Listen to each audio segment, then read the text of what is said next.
Siku ya kwanza ya ziara ya siku 5 ya maendeleo ya Rais William Ruto na eneo la Budalangi likawa la kwanza, alikozindua eneo spesheli la kupakua na kupakia samaki katika eneo la Molohova, Port Victoria. Ikizingatiwa eneo hilo kwa muda mrefu limekisiwa kuwa ngome ya Azimio, kiongozi wa taifa amechukua fursa hiyo kuhusuta upinzani na kuwarai wakazi wa Busia kutoshiriki maandamano kwani uchaguzi ulikamilika. Kuna watu wako na kasumba ya kulete fujo katika taifa letu la Kenya. Si ndio? Nyinyi mnajua tulimaliza uchaguzi.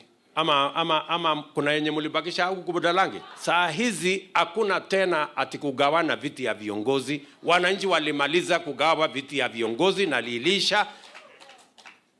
Awamu ingine ya kugawana viti ya viongozi inakuja 2027. Wakati wa maandamano, eneo la Busia liliathirika pakubwa, huku ukuta wa uga wa michezo wa kaunti hiyo ukiangushwa.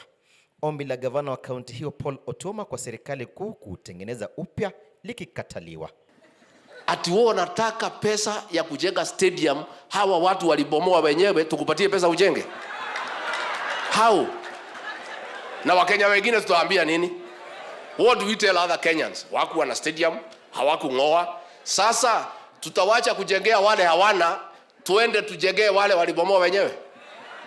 Hiyo governor, that is difficult. Rais aidha amewahakikishia wavuvi wa eneo hilo kuwa mvutano ambao hushuhudiwa mara kwa mara kati yao na asasi za usalama kutoka taifa jirani la Uganda utafikia kikomo, kwani tayari amezungumza na rais wa taifa hilo Yoweri Museveni. You have delivered the county aggregation center at Nasewa. It comes from the Busia County Economic Forum. Kuna watu wamekuwa wakilaumu rais wa Jamhuri ya Kenya kwamba serikali yake haijumulishi Wakenya wote. Wanatumia neno la Kizungu kusema inclusivity ama lack of inclusivity. Nyinyi watu wa Budalangi, Rafael, ukiwemo, wewe unaonaje? Wito wa Rais William Ruto kwa wakazi wa eneo la Magharibi anapoanza ziara yake ya maendeleo ya siku 5 ni kuwa wachukue nafasi hii ili kujikwamua kiuchumi, huku akiwataka kujitenga na visa vya maandamano anavyovitaja kama vinavyorudisha maendeleo nyuma. Alan Ochanda, KTN News.